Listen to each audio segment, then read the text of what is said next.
Penguin Audio presents The Mermaid Chair by Sue Monk Kidd. Read by Eliza Foss.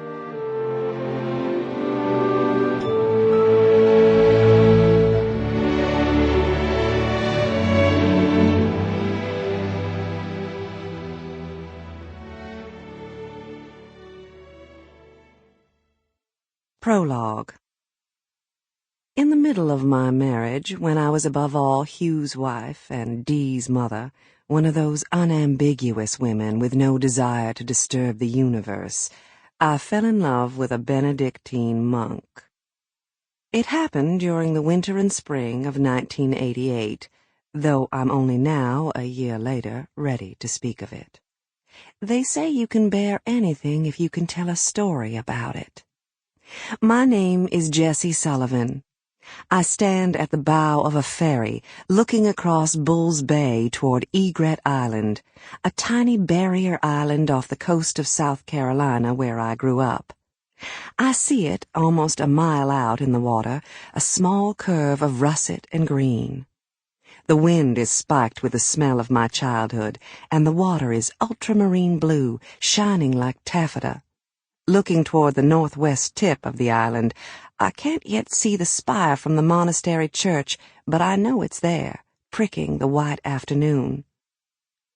I marvel at how good I was before I met him, how I lived molded to the smallest space possible, my days the size of little beads that passed without passion through my fingers. So few people know what they're capable of. At 42, I'd never done anything that took my own breath away. And I suppose now that was part of the problem, my chronic inability to astonish myself. I promise you, no one judges me more harshly than I do myself. I caused a brilliant wreckage. Some say I fell from grace. They're being kind. I didn't fall. I dove. Long ago, when my brother and I used to row his small bateau through the tangle of salt creeks on the island, back when I was still wild and went around with Spanish moss braided into my hair, creating those long and alarming coiffures, my father used to tell me that mermaids lived in the waters around the island. He claimed he'd seen them once from his boat, in the pink hours of the morning when the sun sat like a bobbing raspberry out on the water. The mermaids swam to his boat like dolphins, he said, leaping through the waves and diving. I believed any and every outlandish thing he said. "Do they sit on rocks and comb their hair?" I asked him. Never mind that we didn't have rocks around the island, just the marsh green turning with the wheel of the year, green to brown to yellow back to green, the everlasting cycle of the island, the one that also turned inside my body. "Yes, mermaids sit around on rocks and primp," my father answered.